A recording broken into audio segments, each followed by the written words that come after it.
হাসিনার গণতন্ত্রে বিশ্বাস করে। দিনের ভোট রাত্রে হবে মিডনাইট নির্বাচন, এটা হচ্ছে শেখ হাসিনার গণতন্ত্র। শেখ হাসিনার গণতন্ত্র হচ্ছে বিরোধী দলকে নির্বাচনের সময় সবকে জেলের মধ্যে ঢুকিয়ে রাখা।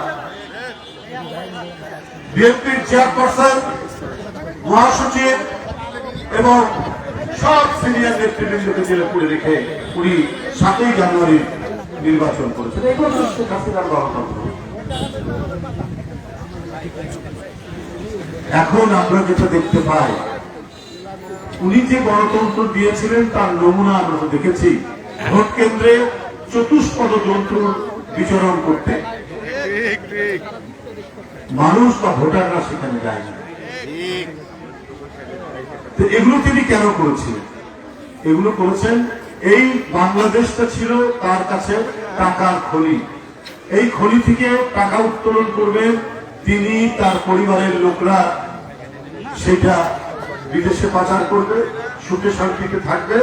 আর তার যে ঘনিষ্ঠ ব্যবসায়ী আওয়ামী লীগের নেতৃবৃন্দ, তারা সেই পাচারকৃত টাকা দিয়ে তারা মালয়েশিয়ায়, তারা দুবাই, তারা কাতার, তারা কানাডা, তারা আমেরিকা, বিভিন্ন জায়গায় যারা বাড়ি কিনবে, পরিবার তৈরিতে সেখানে রাখবে।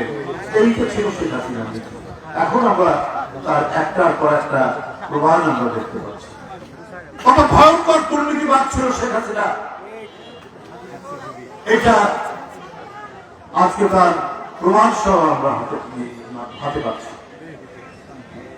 আপনি প্রধানমন্ত্রী, আপনার নিজস্ব বাড়ি আছে সুধা সদর, আপনার বোন শেখ রেহেনা তার বাড়ি আছে ঢাকা শহরে, আপনার ভাইরা ববি তাদের বাড়ি ঘর আছে ঢাকা শহরে।